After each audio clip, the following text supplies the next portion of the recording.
សួស្តីអ្នកទាំងអស់គ្នាខ្ញុំឈ្មោះឈុនចម្រើនមកពី Alpha Design and Engineering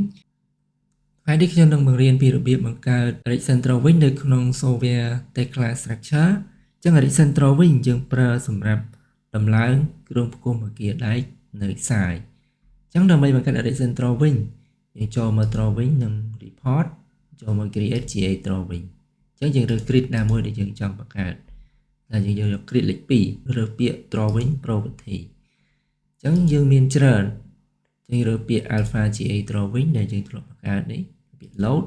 Apply OK យើង Tick Open Drawing អញ្ចឹងយើង Create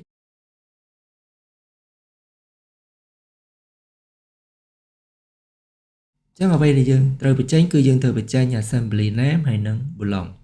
អញ្ចឹងយើង select ទៅលើ column របស់យើង right click Add Mark using Apply Mark Property តែបើ click លើវា2ដងយើងឃើញ Assembly Position នេះ Alpha Assembly Position អញ្ចឹងចំពោះ raster ផ្សេងទៀត column ផ្សេងទៀតគឺយើងធ្វើដូចគ្នា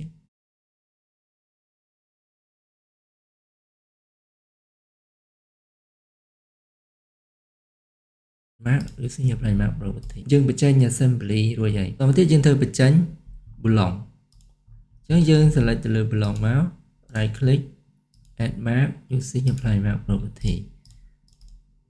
តែបើ click លើវា2ដងអញ្ចឹង Block របស់យើងគឺចំនួន Block ឈ្មោះរបស់ Block ហើយនិងប្រវែងអូខេបើយើងប្រើគឺមួយ Alpha Bow Length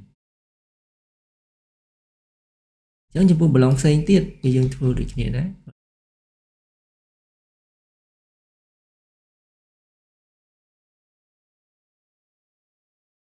right click Add Mark using Apply Mark Property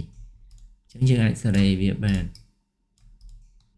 សល់ Block ខាងលើនេះយើង select លើវាយើងបញ្ចេញដែរមកអូខេ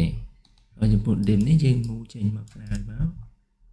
អូខេអញ្ចឹងយើងបាន Ericsson Drawing របស់យើង